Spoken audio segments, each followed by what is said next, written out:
Hello everybody, welcome back to the Praetorian. This is Roger Hanson, and today I am going to do a reading on Amos, Bronson, Alcott. Now before I get started, I'd also like to say sorry for not making as many videos as I sorry for not making any videos lately. I've been trying to catch up and get some things straightened out with my recording and stuff. I've already said that in a previous video, but I wanted to say it again. I had to get a little bit better, so I toughened up and buckled down and started figuring this stuff out. With that being said, I'm going to switch over to my screen capture to the story that I have. And like I said, this is about Amos, Bronson, Alcott. And this was notes that I took back in May 6th, 2009. And I am going to share this, and after that I'm going to delete the note off of Facebook because I really don't like having my notes on Facebook or anything like that anymore, so I'm converting them all to videos. So with that said, let me start. Amos Bronson Alcott was born in 1799 in Alcott, Connecticut. And though he was largely self-taught, he went on to become one of America's most influential educational reformers. After supporting himself as an itinerant salesman, Alcott began a series of teaching assignments that took him and his family to a series of schools in Connecticut, Pennsylvania, and Massachusetts. His pedagogical philosophy stressed the emotional and physical as well as the intellectual development of children. He believed that learning was the result of dialogue between teacher and student. All the schools he established eventually failed, however, in part because of his radical educational theories that do not seem so radical today. He thought that all children were created equal in terms of moral and intellectual potentiality, and that circumstantial contingencies which education might overcome were responsible for inequalities in achievement. His educational theory, which stressed the organic growth of children in their close relation to their natural and social environment, was carefully conceived and surprisingly modern.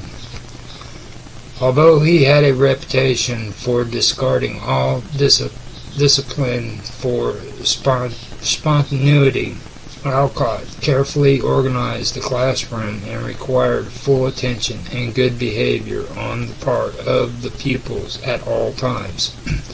He did, however, discard rote memory common in his day and concentrate on encouraging the natural development of the child's interest in the materials of geography, arithmetic, and grammar. His techniques resembled those of the Swiss educator Johann Heinrich Pestalozzi, whom he deeply respected. Alcott published articles about his educational theory in William Russell's American Journal of Education and in the American Annals of Education and Instruction. Alcott went further in his transcendentalist beliefs and held that children were born knowing right from wrong, and that it was the adult's duty to bring forth the child's innate goodness. Alcott asked children questions about God, life, and morality that were designed to help him find the answers within, or help them find the answers within. Become one of America's most influential educational reformers. Genius in children. He was one of those people who sincerely believed it was already there within them, and he treasured it. In his classroom in the 1830s, he set aside time from the usual school subjects, geography, spelling, reading, and arithmetic, to have conversations with the pupils about life, about the life of Jesus, and about moral and spiritual topics. In 1834, Alcott opened a school for 30 pre-teenage boys and girls in the Masonic Temple in Boston. The founding of the Temple School in Boston was Bronson's most famous educational experiment. There he established an aesthetic environment conducive to learning and to stimulating potentiality to the imagination. He hired accomplished fellow transcendentalist Elizabeth Palmer Peabody and Margaret Fuller as assistants.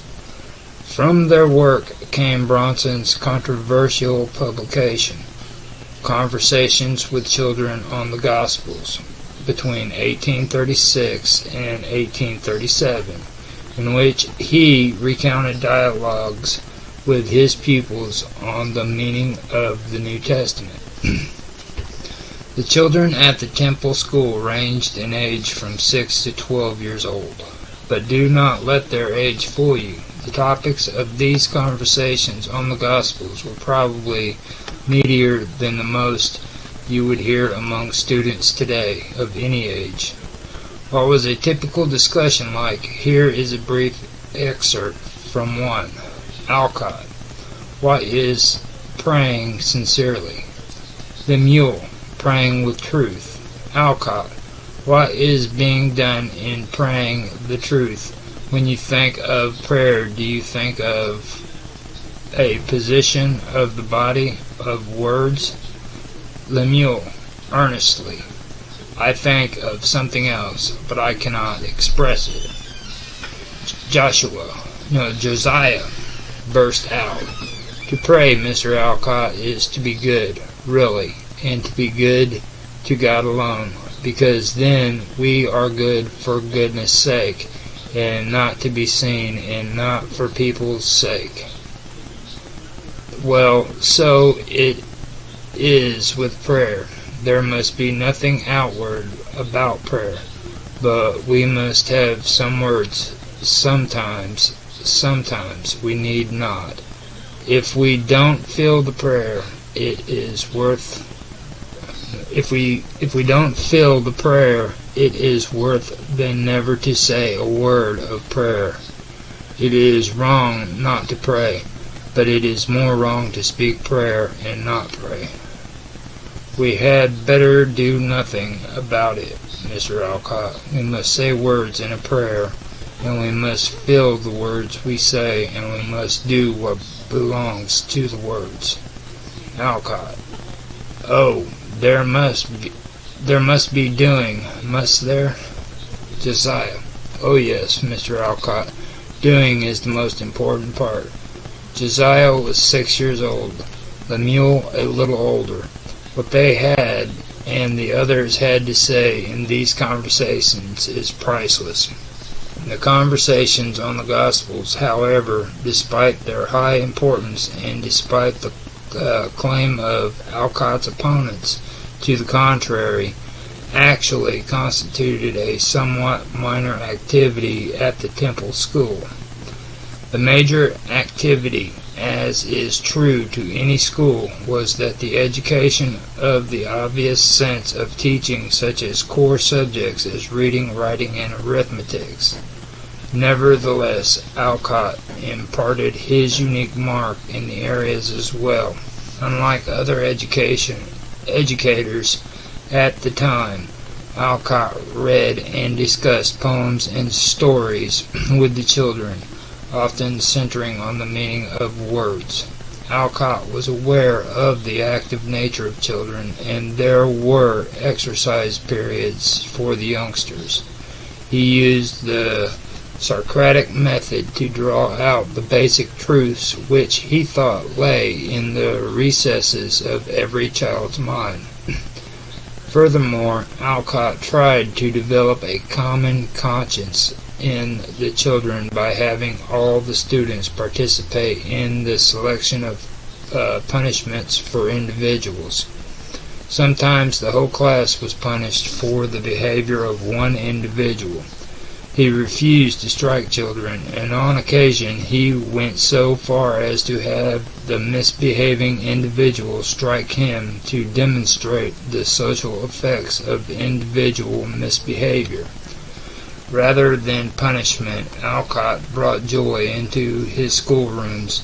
He invited an artist to teach art and musicians to teach their craft. He instituted exercise, the first school library, student government, and more. Students, parents, and savvy educators praised Alcott, but unfortunately others weren't ready for his ideas, and he subsequently lost all of his infant schools. His free-thinking treatment of religious issues with its personalized view of Jesus shocked, as did his insistence of color-blind enrollment of students. He accepted a mulatto girl in 1839, and when angry parents demanded that he dismiss this black child, he adamantly refused. Consequently, parents withdrew their children to other schools, and the Boston school folded with Alcott all but bankrupt. One might argue that children these days are just too restless, too easily distracted, more interested in frivolous amusement than in exploring meaningful subjects. Why make the effort? Bronson and Alcott thought better. So did Jesus. Jesus was displeased when people held children back. He told his disciples not to forbid them from coming to him, for of such is the kingdom of God. Mark 10:14.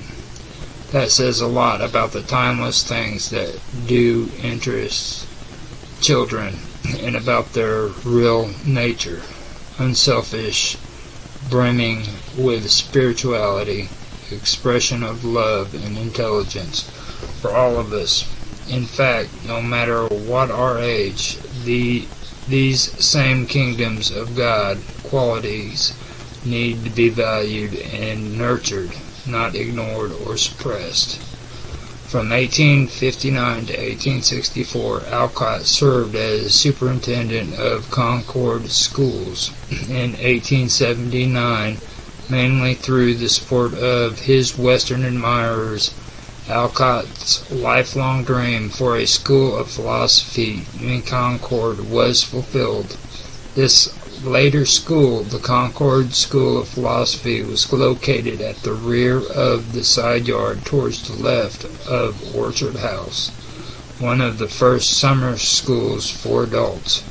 The Concord School of Philosophy continued for 9 summers and closed in July of 1888 with a memorial service to Alcott, who had passed away on March 4th of that year.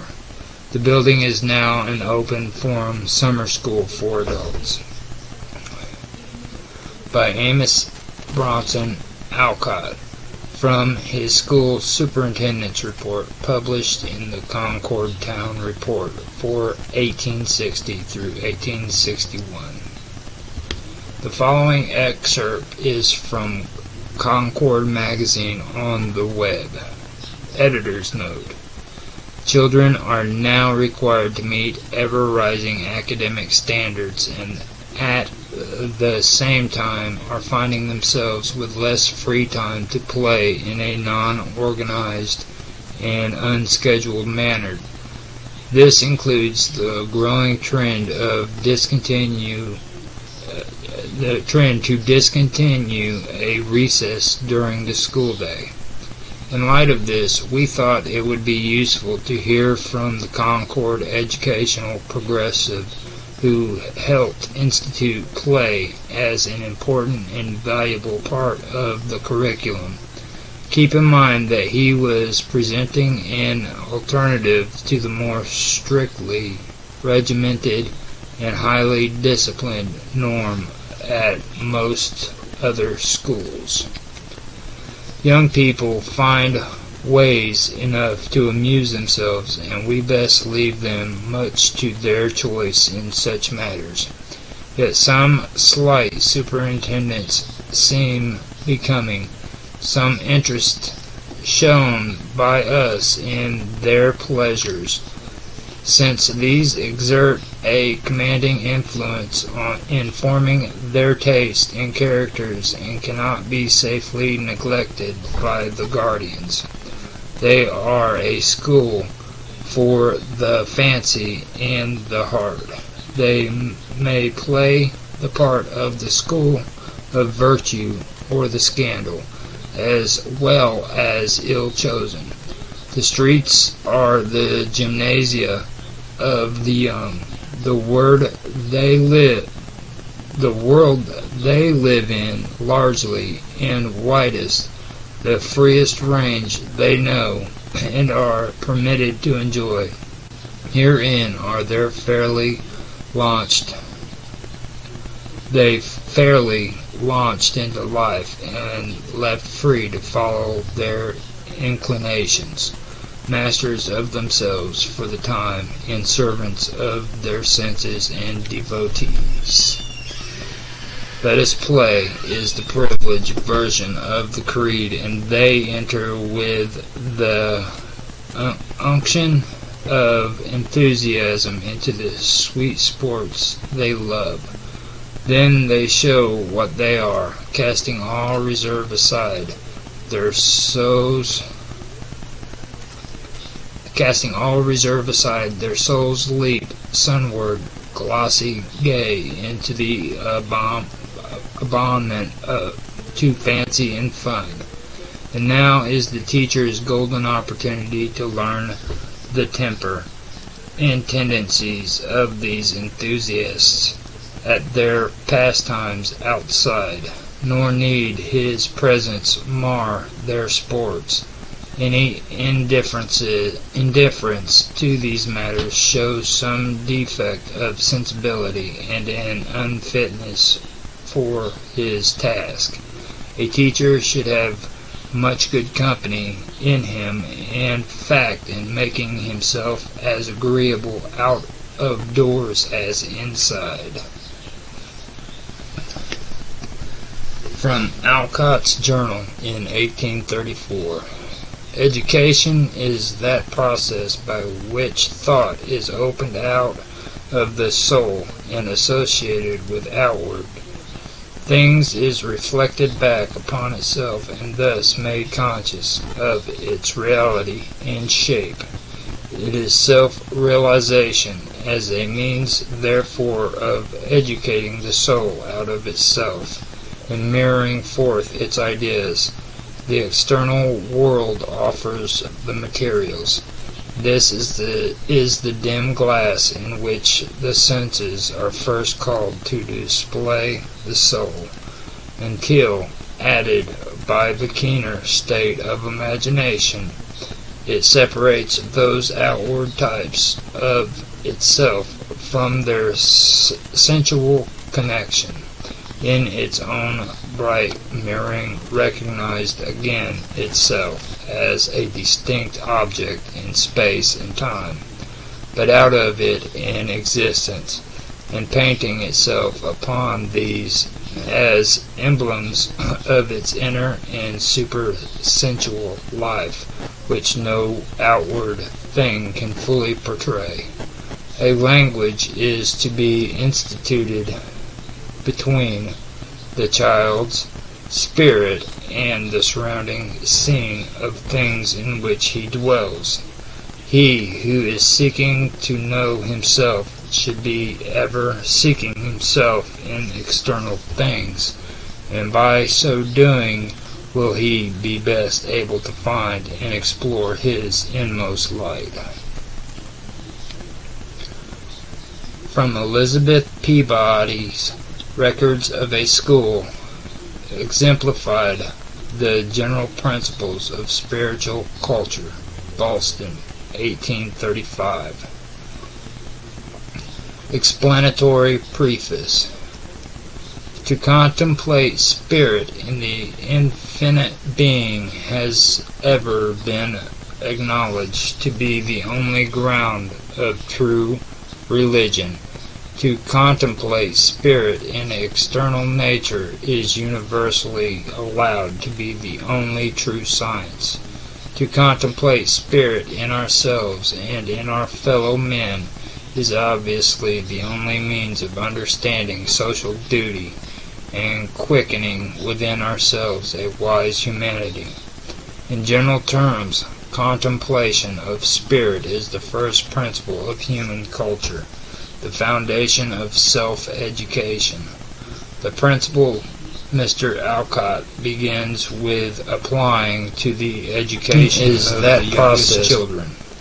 Considering early education as a leading of the young mind to self-education, he would have it proceed in the same principles. Instead, therefore, of making it his aim to make children investigate external nature after spirit, Mr. Alcott leads them in the first place to the contemplation of spirit as it unveils itself with themselves. He thinks there is no intrinsic difficulty in doing this, inasmuch as a child can as easily perceive the name pleasure, pain, love, anger, hate, and any other exercises of soul to which himself is subjected, as he can see the objects before his eyes, and thus a living knowledge of that part of language which expresses intellectual and moral ideas, and involves the study of object and space of feelings and moral law. It may be existence and painting nature being only made use of as imagery to express the inward life which he experiences. Connected with this self-contemplation and constantly checking any narrowing effect of egotism or self-complacency, which it may be supposed to engendered, is the contemplation of God that can so easily be associated with it. For as the word finite gives meaning to the word infinite, so the finite virtue always calls in the mind an idea which is henceforth then acknowledged to be the only ground attribute of the eternal spirit. Thus a child, having felt what a just action is, either in himself or another, henceforth has no idea of justice, which is pure and perfect, in the same ratio as he is unsophisticated, and is more and more comprehensive of particular application as his reason unfolds. How severe and pure it often is in a child, thousands have felt. The first object of investigation is also in the highest degree fruitful for the intellect, spirit, as it appears within themselves, whether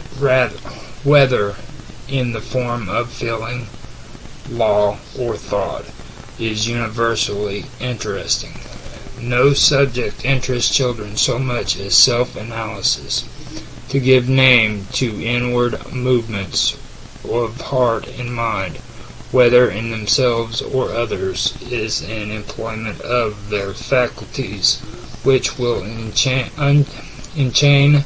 the attention of the most volatile There is no one class of objects in external nature which interests all children, for children are very differently gifted with respect to their sympathies with nature, but all conscious of something within themselves which moves, thinks, and feels. And as a mere subject of curiosity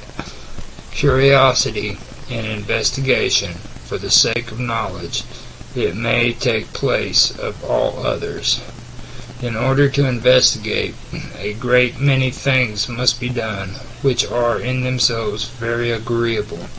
Mr. Alcott reads and tells stories calculated with excited various moral emotions. On these stories he asks questions in order to bring out from each in words the feelings which have been called forth. These feelings receive their name and history and place in the moral scale. Then books and passages from books are read, calculated to exercise various intellectual faculties, such as perception, imagination, judgment, reason, both in apprehension and comprehension, and these various exercises of mind are discriminated and named. There can be no intellectual action more excellent than this, whether we consider the real exercise given to the mind or its intrinsic interest to the children, and consequently the naturalness of the exercise. And its good influence with respect to preparing for the study of science is literally incalculable. There is not a single thing that cannot be studied with comparative ease by a child who can be taught with faculties he must use and how they are to be brought to bear on the subject, and what influence on these faculties the subject will have after it is mastered. Plans. Mr. Alcott recommenced his school in Boston after 4 years' interval, September 1834, at the Masonic Temple, No. 7. Believing that the object which meet the senses every day for years must necessarily mold the mind, he felt it necessary to choose a spacious room and ornament it, not with such furniture as only an upholsterer can appreciate, but with such forms as which address and cultivate the imagination and heart.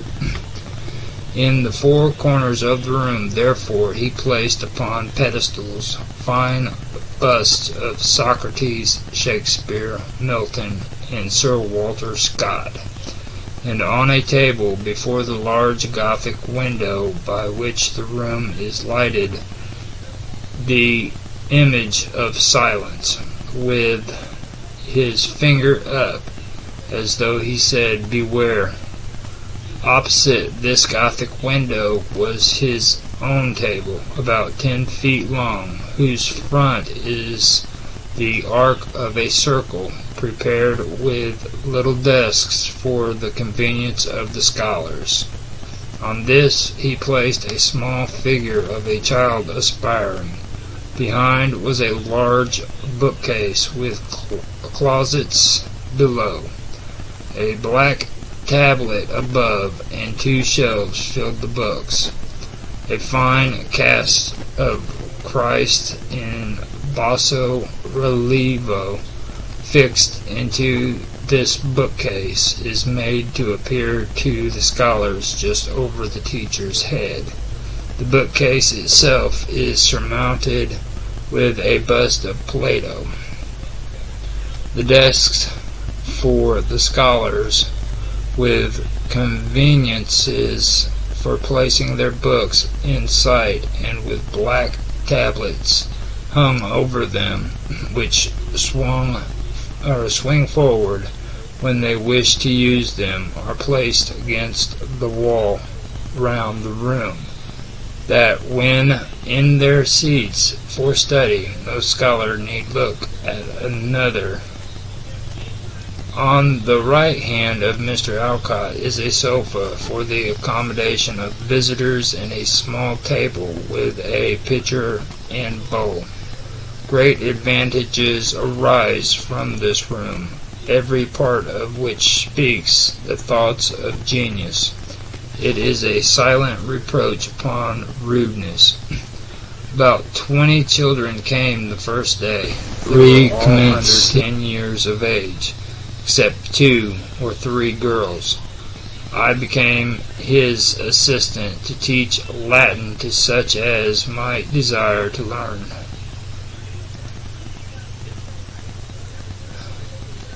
Mr. Alcott sat behind his table, and the children were placed in chairs in a large arc around him. The chairs so far apart that they could not easily touch each other, and cultivate the imagination and heart one separately in the four corners he or she had of the purpose of coming to school. To learn was the first answer. To learn what?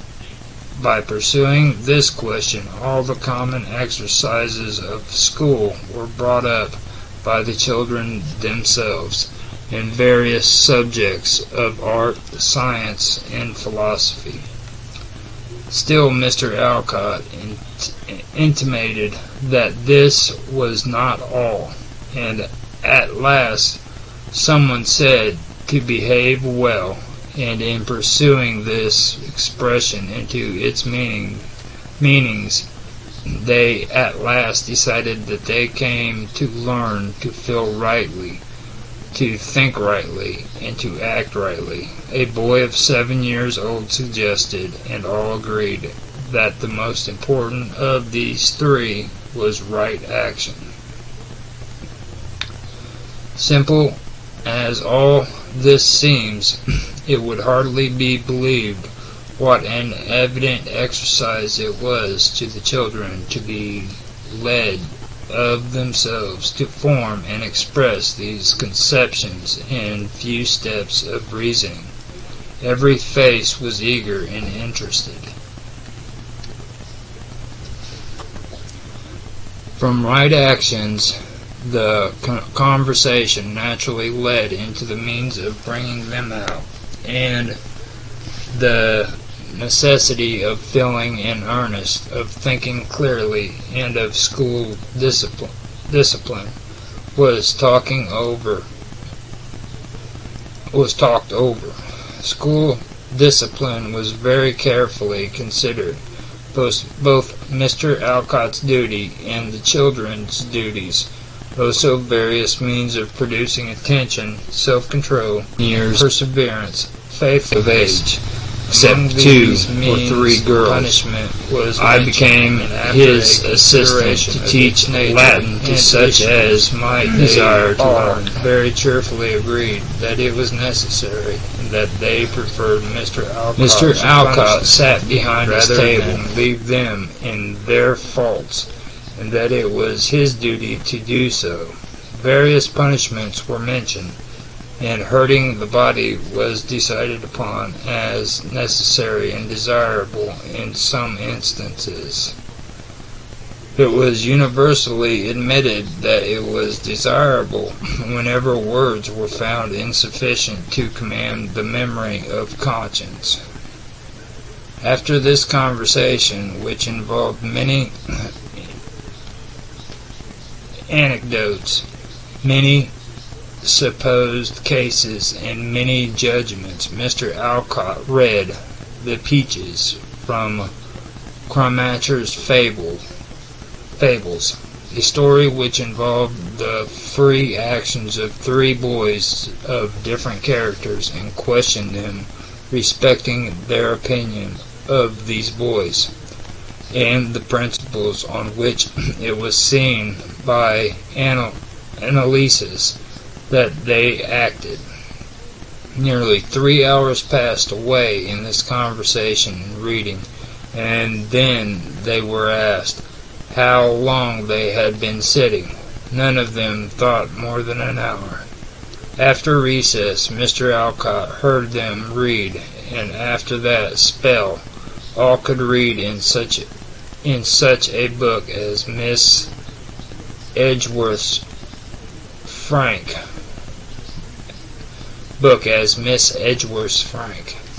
Each was then asked what he had learned, and having told, they were dismissed one by one. The whole effect of the day seemed to be a combination of quieting influences with an awakening effect upon the heart and mind. It was soon found that Mr. Alcott, with all his mildness, was very strict. When sitting in there writing, he would not allow the least intercommunication, and every whisper was taken notice of. When they sat in the semicircle around him, they were not only requested to be silent, but to appear attentive to him, and any infringement of the spirit of this rule would arrest his reading. Perseverance and faithfully wait, however these may be, until attention was restored. For some time the acquirement of this habit of stillness and attention was the prominent object, for it was found that many of the children had very little self-control, very weak attention, very self-indulgent habits. Some had no humility and defended themselves in the wrong. There was some punishment consisting of impression upon the body, on the hand, but still, in every individual instant, it was granted necessary, not only by the whole school, but I believe no bodily punishment was given without the assent of the individual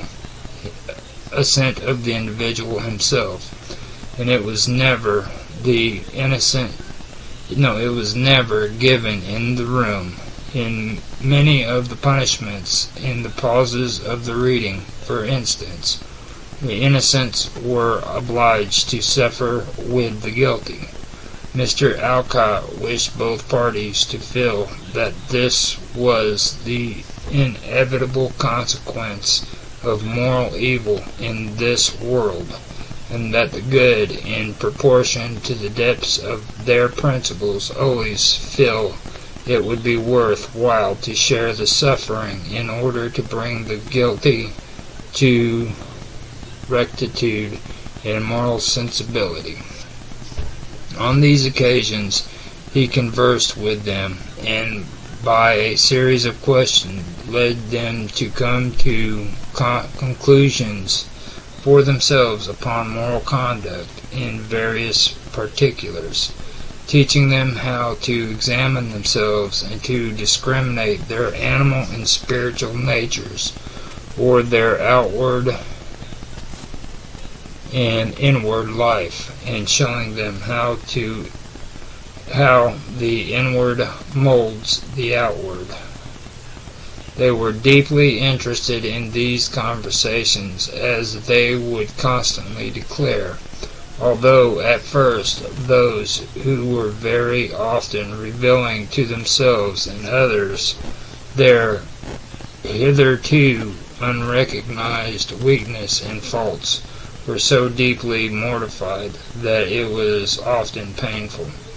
The youngest scholars were as much interested as the oldest, and although it was necessary to explain language to them rather more, it was found less necessary to reason on moral subjects. They did not so often inquire the history of an idea or feeling, but they analyzed the feelings which prompt action better. It was very striking to see how much nearer the kingdom of heaven, if by this expression is meant the felt authority of moral principles, were the little children, than were those who had begun to pride themselves of knowing something. We could not but often remark to each other how unworthy the name of knowledge was, that superficial acquirement which has nothing to do with self-knowledge, and how much more susceptible to the impressions of genius, as well as how much more apprehensive of general truth were those who had not been hackneyed by the false education. Journal, January the 14th. He proceeded to the word type. "What is a type?" said he. One boy said, "A type is a metal letter which is used to stamp a sign upon paper." "What is a word, the sign or type of?" said Mr. Alcott. They severally said, "Of a thought, of an idea, of a feeling, of an object, of an action, of a quality." Language, said Mr. Alcott, is typical of whatever goes on within us or is shaped out of us. What is the body of a type of? Of the mind. What is the earth a type of? Of God. Mind, heaven, were the several answers. "I would go on much further," said Mr. Alcott, "if there was time. There are people who think and say that the world and outward things are all, because they do not know what they are typical of. I could show you that all outward things are produced out of those spiritual realities, of which they are types. But the clock now typifies the hour of recess, and you may go out." February the 2nd. Birth was the first word. Mr. Alcott remarked that we had once before talked of birth, and their ideas had been brought out. Now I am going to speak of it again, and we shall read Mr. Wordsworth's ode. He then asked the youngest child present how old he was, and found he was 4. The oldest was 12. He said that little boy, in 4 years, had not had time to make that comparison of thoughts and feelings which make up conscious life. He asked those who understood him to hold up their hands. Several held up their hands. Those who do not understand these words may hold up their hands. The great many of the younger ones held up their hands. Wordsworth had lived when he wrote this ode many years, and consequently had felt changes, and he expressed this in the lines I am about to read. "It is not now as it has been of yore." Y-O-R-E. "Turn wheresoe'er I may, by night or day. The things which I have seen, I now can see no more." He here stopped and asked why Mr. Wordsworth could not see the things which he had seen before.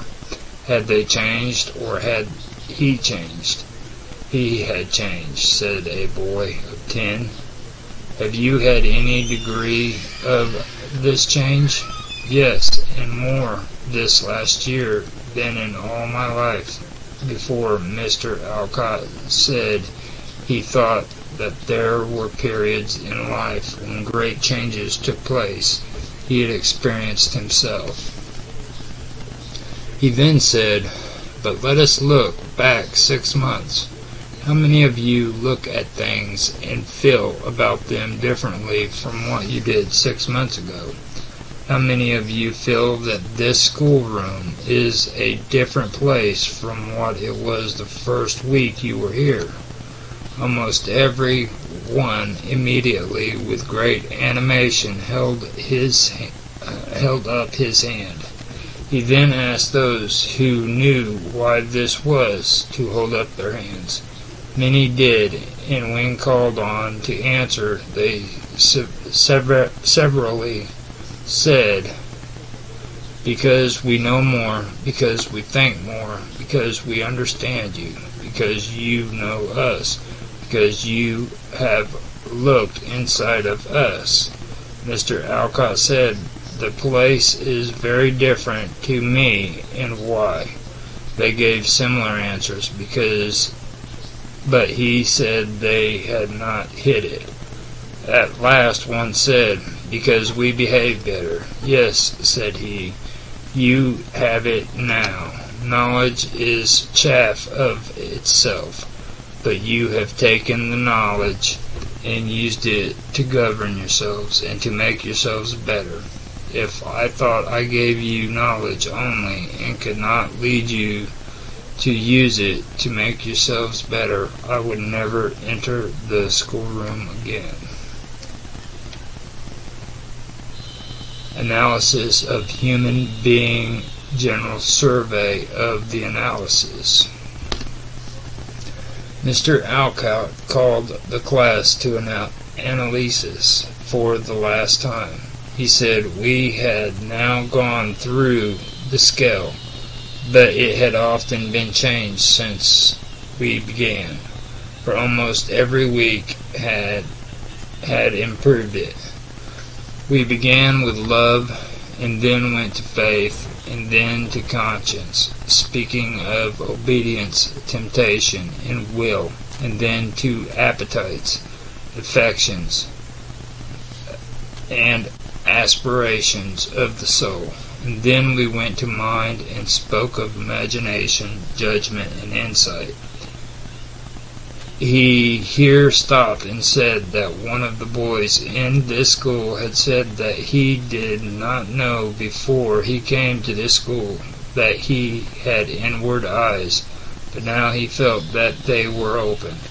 They began to guess who it was, but they did not guess the right one. Mr. Alcott said that many of them, when they came, were blind, were in midnight, and then he went on reading different passages of the Gospels. He ended with, the light of the body is the eye which can see everything that it wants to see, and which can see God. The body's eye cannot see what it wants to, but the spirit's eye can. And Mr. Alcott, I think that when we are asleep, the spirit goes out of the body and leaves the body dead, and by it goes back again and makes the body alive again. But is the body entirely dead in sleep? Said Mr. Alcott. Why, perhaps a little spirit stays in the body to keep it alive, but almost all the spirit goes out and sees and hears with its inward eyes and ears, and that is dreaming. Who thinks that we must know ourselves in order to know God? All who thinks he cannot know God till he knows himself a great deal. All who thinks that they can know God by studying outward things. None. "What are outward things? Shadows of inward things," said a little girl, who was generally the subject of analysis. "The representation of mind," said a boy of 9, who was called the image of God. "Jesus Christ," said the whole school. Yes, the outward world is the image of the perfect mind, and Jesus Christ was the image of God, or his nature was all spirit. And he said, "Who think that until we study ourselves, we cannot study outward things to much advantage?" Many. Mr. Alcott then remarked that many naturalists who never studied themselves but studied outward things did not believe in any spirit, and some who believed in spirit yet did not think it was the most important, who did not therefore believe that they did not guess, or was Jesus Christ taught about spirit. Others have gone out into the outward world, thinking it a shadow of the inward, and followed on until they found the spirit that was themselves in God. One boy said, "If I studied botany, can I go from it and find God?" Mr. Alcott explained, "But I could not hear him," and he walked to a place where he stood with his back to me. "I intended you shall learn outward things too. I shall get people to come and tell you about many outward things, which I do not know much about myself. I can teach better about the inward things. Next quarter I am going to teach you about inward things, not in yourselves, but in another, a perfect being, in Jesus Christ," asked some. "Yes, we will study Jesus Christ." "How many will be glad to do this?" They all held up their hands. "How many have learned something from the analysis?" They are very sure they know it. Almost all held up their hands. "How many are sorry these lessons are over?" Several. Some said they were glad the next subject was coming. Who would like to hear the record of the analysis read? All. Mr. Alcott then recurred to the blackboard and said he would read the scale. This diagram had been altered many times during the quarter. It was intended merely to systematize the conversations in a degree, and never was presented to the children as a complete map of the mind. Some have objected to these diagrams, as if they would be fetters on the minds of the children, but their constant renewal and changes preclude the possibility of their being regarded as many things but what they are. After having read the scale through, he began at the end asking the meaning of each word, and as they were defined, he obliterated them until all were gone. Conclusion. It may seem to some persons rather out of place to bring philosophy to bear upon taking care of babies, but here is the starting point of education, the principles growing out of the few primal facts of human nature which are stated above, carried out into the whole education. This is Mr. Alcott's system. He would teach children to discriminate spiritual happiness from that bodily ease and enjoyment which too often takes its place, to cherish the principle of love by feeding it on beauty and good, and not on illusion, and to clarify and strengthen faith by getting knowledge in the right way, not by accumulation, but by growth. For there is something at foundation of the human soul, analogous to the organization of a plant, which does indeed feed on the earth from which it springs, the air in which it flourishes, the light of heaven which comes upon it from afar, but which admits nothing that it cannot assimilate to itself. We may assist a plant if we study its nature, but there are things which might be put round one plant which would destroy another, and so we may assist a soul.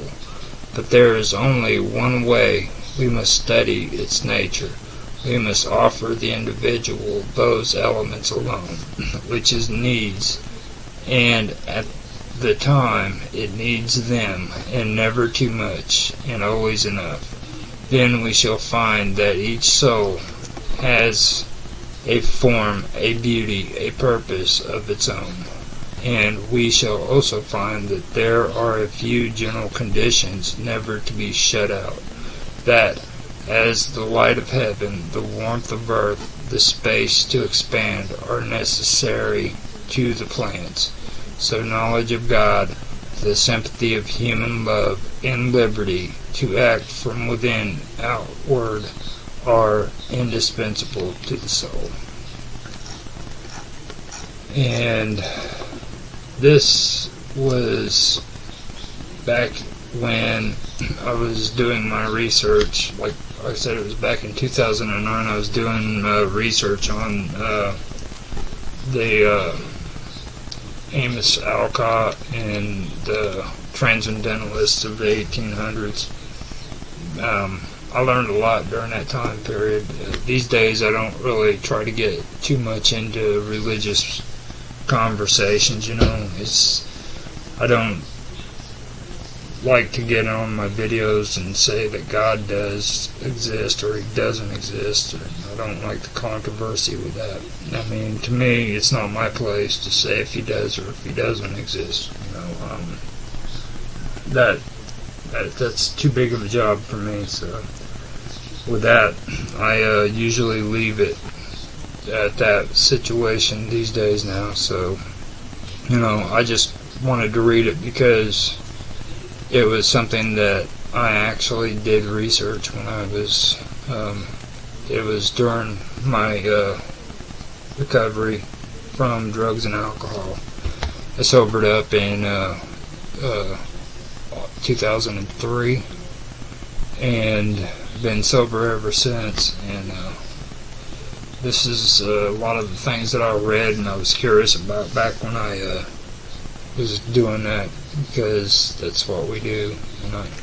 When alcoholics and drug addicts sober up, they like to do a lot of research. And I was pretty interested in the Transcendentalist. It's a really interesting story. If you guys are interested in that, you might want to check them out, especially during the Civil War. Pretty good stuff. Well, I hope you guys enjoyed the video.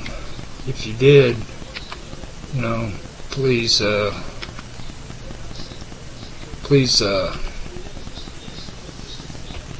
like, subscribe, share, give a thumbs up on the video, give some feedback. I'd love to hear what you have to say, and thank you for watching.